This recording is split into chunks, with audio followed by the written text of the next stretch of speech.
존경하는 시청자 여러분, 안녕하십니까? 유튜브 생명의 소리 방송 에이브 오 목사입니다. 오늘도 복된 날 되시기를 먼저 축원드립니다. 저는 지난번 두 번째 방송에서 삼성그룹의 창업자 고 이병철 회장이 우리에게 남긴 인생에 관한 질문에 대해서 성경과 역사적 관점에서 하나씩 살펴가며 답을 찾아보이겠다고 하면서 그 시작을 알렸고, 수수께끼 같은 인생 문제들 중 인간의 존재, 즉 그의 삶과 죽음, 그리고 그 죽음 이후의 문제부터 살펴보기를 시작했습니다. 그리고 인간에게는 누구에게나 예비 없이 다가오는 이 죽음의 문제 때문에 자기 인생사의 모든 것이 허무하게 됨을 성경 말씀을 인용해서 말씀드린 바가 있습니다. 그럼에도 불구하고 세상 만물과 인간을 창조하신 하나님은 창조하신 인간과 세상을 향한 그분의 경륜, 곧 하나님의 작정이 무엇인지를 또한 말씀드린 바 있습니다. 하나님은 전지전능하신 분으로 이 우주 만물을 창조하시고 인류의 시조인 첫 조상을 지으신 분이기도 합니다. 성경의 맨 첫 책 창세기 1장 1절은 이렇게 선포하고 있습니다. 태초에 하나님이 천지를 창조하셨다.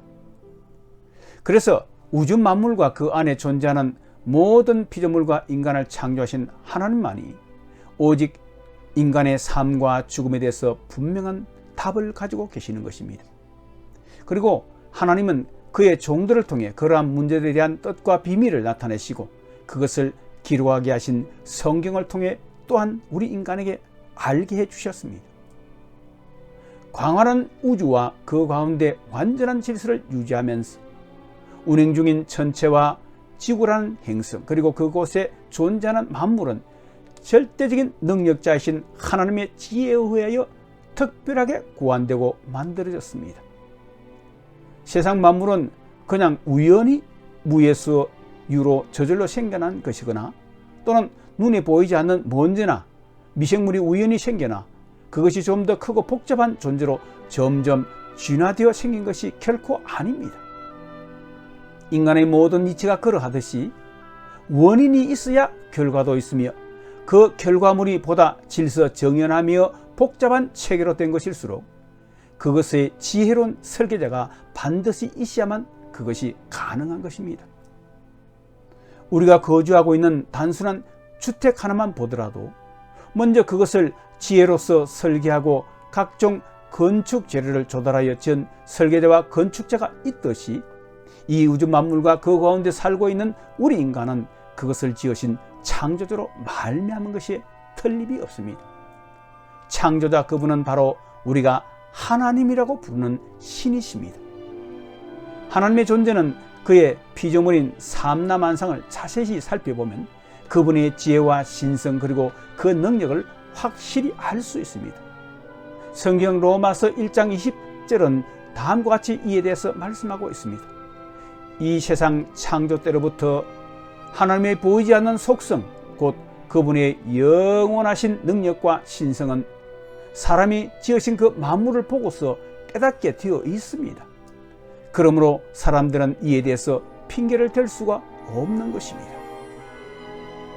이와 같이 피조물인 우리가 창조자이신 하나님에 대해 그 존재를 부인하는 것은 마치 손바닥으로 하늘을 가리는 것과 마찬가지입니다. 그리고 이러한 인생 수수께끼의 난제에 대해서 창조자이신 하나님은 성경을 통해 그에 대한 해답들을 분명하게 제시해 주셨습니다.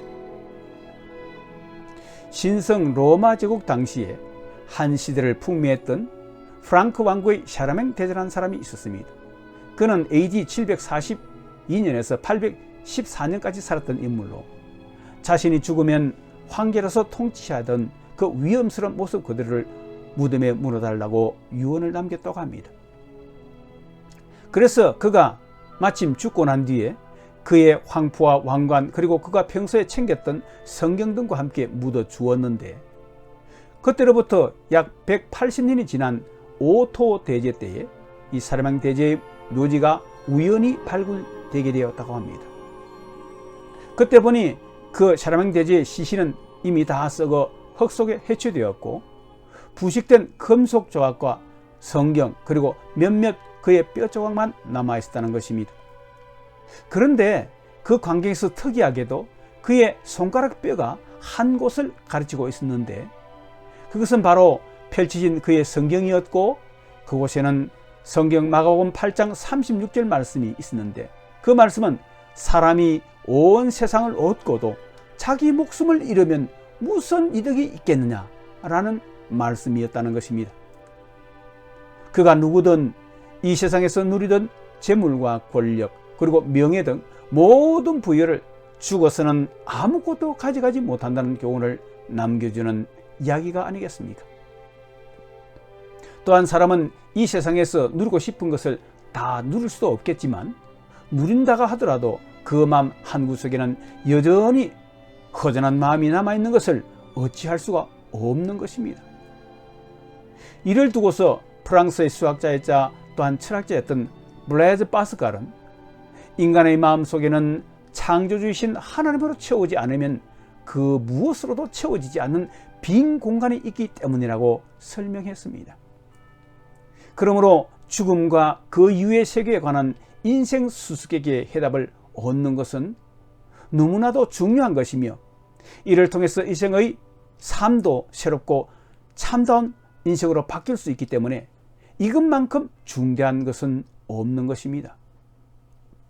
그러면 이처럼 모든 것을 무효로 끝내버리는 인간의 죽음은 도대체 그 실상이 무엇이며 왜 생겼고 또 그 죽음 이후에는 무엇이 있을까 하는 것입니다. 죽음은 과연 그것으로 모든 것을 끝내버리고 인간 자신은 무로 돌아가는 것이 과연 맞을까요?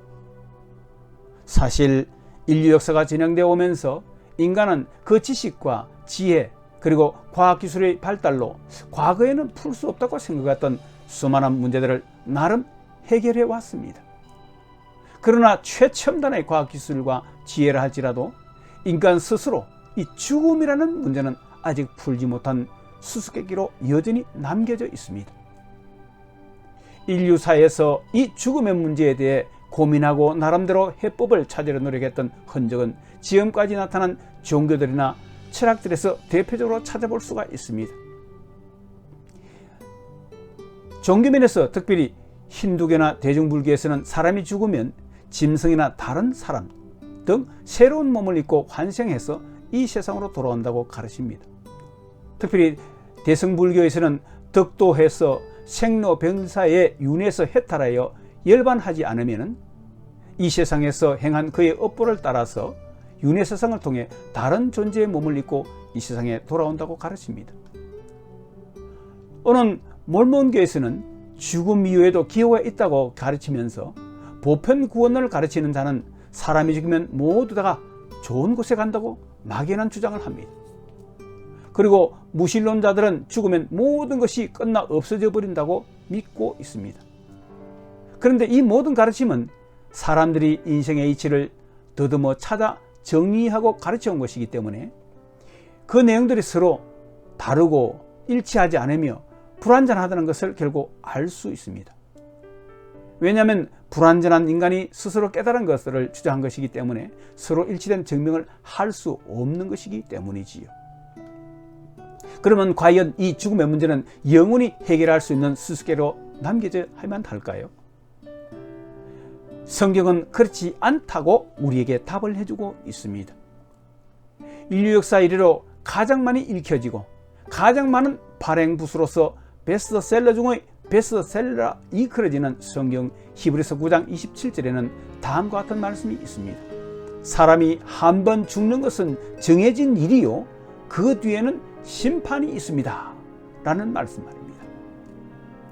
이 성경 말씀을 근거로 생각해 보면 모든 인간은 태어나자마자 무슨 이유인지 죽음이 정해져 있어서 마치 그것을 향해 달려가고 있는 시한부 인생이라는 것을 알 수 있습니다. 시한부 인생 말이죠. 그럼에도 인간은 이 죽음을 피하거나 해결하기 위한 영원한 노력을 수도 없이 해왔고 지금도 이런 노력이 시도 중에 있을 만큼 죽음은 인생사에서 가장 두렵고도 치명적인 문제라 아니할 수 없습니다. 그리고 인생을 진지하게 생각하는 사람일수록 이 죽음의 문제를 해결하고 영원히 살 수 있는 길을 찾고 또 찾고 하는 것입니다. 가장 치명적인 죽음의 문제를 풀고 그것을 넘어 영생불사의 영원한 생명의 세계에서 살 수 있는 방법은 없을까요? 만약 있다면 그 세상에 어떻게 들어가 살 수 있으며 또 죽음을 극복하고 영원한 생명의 세계에 들어가는 것을 신앙세계에서는 흔히 구원을 받게 된다고 말하는데 어떻게 하면 구원을 받을 수 있을까요?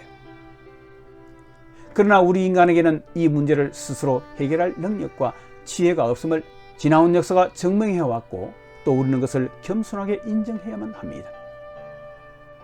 하지만 만물의 창조주이신 하나님께서는 이 모든 문제를 알고 계시며 또한 그와 더불어 이러한 인생 수수께끼의 원인과 그 결과에 대해서도 이미 알고 계시고 그것들을 성경을 기록해서 우리 인간에게 알려주신 바가 있습니다. 사실 많은 사람들이 성경 말씀을 기독교의 하나의 문서로만 치부해서 도외시하거나 또는 그 말씀을 읽지 않아서 몰라서 이 사실을 모르고 있을 뿐이지만 성경을 통해 읽고 깨달음은 오가는 모든 세대에서 이런 인생 수수께끼에 대한 물음의 해답을 해주는 기쁜 소식이 되어왔습니다. 그러면 인간에게서 가장 치명적인 문제인 죽음에 대해 하나님의 말씀과 가르침인 성경은 어떻게 말씀하고 있을까요? 이 성경에는 인간의 죽음을 두 종류가 있다고 말하면서 그 첫째 것은 육체와 영혼이 분리되어 육체는 흙에 묻혀 썩어 흙으로 돌아가고 영혼은 결국 하나님의 심판을 받기 위해서 기다리는 대기실과 같은 곳으로 가게 된다고 말씀하고 있습니다. 그리고 두 번째 죽음은 세상 끝에 모든 사람이 살아나서 그가 행한 대로 하나님의 심판을 받아 의인은 천국에서 그리고 죄인은 영원한 고통이 있는 지옥으로 가게 된다고 성경은 말씀하고 있습니다. 그러면 정말 천국과 지옥은 존재하는 것이 확실한 것일까요? 지금까지 천국과 지옥에 갔다 왔다가 다시 살아 돌아와서 그것을 간증하는 사람들이 있긴 하지만 그것은 한 개인들의 주관적인 경험일지언정 모든 사람이 경험하는 객관적인 것이 되지 못하고 있기 때문에 우리가 사실상 신뢰하기는 좀 불충분한 면이 있습니다. 그러나 이 세상과 사람을 창조하신 하나님의 아들이며 이 세상의 메시아로 오셨던 예수 그리스도께서는 성경을 통해 죽음 이후의 천국과 지옥에 대한 사실을 그 누구보다도 강조해서 적어도 수십 번 친히 말씀하셨는데 그것은 그분이 만물의 창조에 하나님과 함께 하셨던 분이시기에 사람들로 하여금 그 무시무시한 지옥에 가지 않도록 하기 위해서 경고와 당부로 하신 말씀이었습니다. 그러면 먼저 지옥, 즉 게헨나라는 이 지옥은 어떤 곳일까요? 성경에 기록된 이 지옥은 그곳을 불과 유황으로 영영이 타는 못으로 표현하고 있으며 하나님께 불순종하여 그의 심판을 받은 마귀 즉 사탄과 그를 따르는 귀신들 형벌받는 장소로 만든 것이라고 설명하고 있습니다. 그런데 문제는 이 무시무시한 곳을 사람들이 마귀를 쫓아서 죄를 짓고 심판을 받아 함께 지옥에 가게 된다는 것입니다. 그 지옥은 심판받은 영혼들이 그곳에서 영원토록 이를 갈면서 울부짖으며 고통당하는 것으로 성경은 묘사하고 있습니다. 성경 요한계시록 21장 8절과 22장 15절에서는 이 지옥에 들어갈 죄인들이 대표적으로 어떤 사람인지를 다음과 같이 설명해주고 있습니다. 비겁한 자들과 신실하지 못한 자들과 가증한 자들과 살인자들과 음행하는 자들과 마술쟁이들과 우상 숭배자들과 모든 거짓말쟁이들이 차지할 몫은 불과 유황이 타오르는 바다일 뿐이다. 이것이 둘째 사망이다. 그 다음 개들과 마술쟁이들과 음행하는 자들과 살인자들과 우상 숭배자들과 거짓을 사랑하고 행하는 자는 다 바깥에 남아있게 될 것이다. 즉 지옥에 들어가게 될 것이라고 말씀하고 있습니다. 14세기 저명한 천문학자였고 의사였던 카스파 푸셔는 그의 저서 화산 폭발에 대한 사상의 역사라는 책에서 그 73쪽에서 지옥에 대해서 묘사하고 있는데, 그가 가까이에서 본 화산이 폭발할 때 무서운 울부짖음과 이를 갈며 통곡하는 듯한 소리가 수 킬로미터 밖에까지 들려왔다고 하면서, 이는 푸쇼 자신만이 아닌 그와 함께 했던 다른 사람들도 들었다고 말했던 적이 있습니다. 그러면서 푸쇼는 이렇게 말했다는 것입니다. 화산 폭발 속에서 들려오는 무서운 소리는 지옥불에서 고통당하는 영혼들의 부르짖는 소리에 틀림이 없었다 라고 말이지.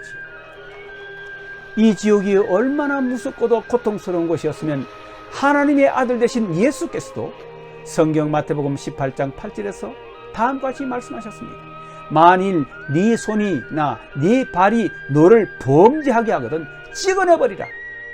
불구자나 쩔뚝발이가 되어서 영생의 차례에 들어가는 것이 낫지 두 손과 두 발을 멀쩡히 가지고 영원한 지옥불에 던져놓는 것보다 나으니라 라고 말씀하셨던 것이었습니다. 반면에 그러면 천국은 어떤 곳일까요? 성경 요한계시록 21장에서는 천국을 하나님께서 직접 그의 의로우신 백성들을 통치, 즉 다스리는 곳으로서 심히 아름다운 나라이며 수정과 같이 맑은 생명수가 흐르는 강이 있고 그 강변 좌우에 생명나무가 있어 매달마다 생명과일을 맺어서 사람들이 그것을 따먹으면 죽음이 다시 오면 영원한 생명, 영생불사의 삶을 행복하게 누리는 곳으로 묘사하고 있다는 것입니다.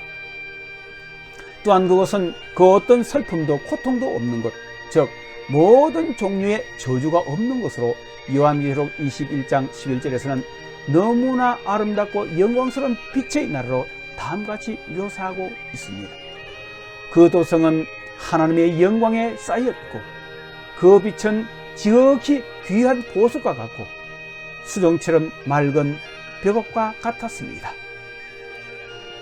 그리고 이 천국에 들어갈 사람들에 대해서는 그 이름이 어린 양의 생명책에 기록된 자들로서 요한계시록 21장 27절에서는 다음같이 묘사하고 있습니다. 속된 것은 무엇이나 그 도성 즉 천국에 들어가지 못하고 가증한 일과 거짓을 행하는 자도 절대로 그것에 들어가지 못합니다. 다만 어린 양의 생명책에 그 이름이 기록되어 있는 사람들만이 들어갈 수 있습니다. 아멘. 네, 존경하는 시청자 여러분, 오늘의 말씀은 여기서 맺도록 하겠습니다. 이제 다음 시간에 계속해서 이 말씀을 이어가도록 해드리겠습니다. 다음 시간까지 여러분들 건강하시고 기쁨이 충만한 날 되시기를 바랍니다. 지금까지 이 방송에 함께해 주신 시청자 여러분들께 감사를 드리며 여러분들의 앞날에 하나님의 축복이 함께 하시기를 빌면서 안녕히 계십시오. 샬롬.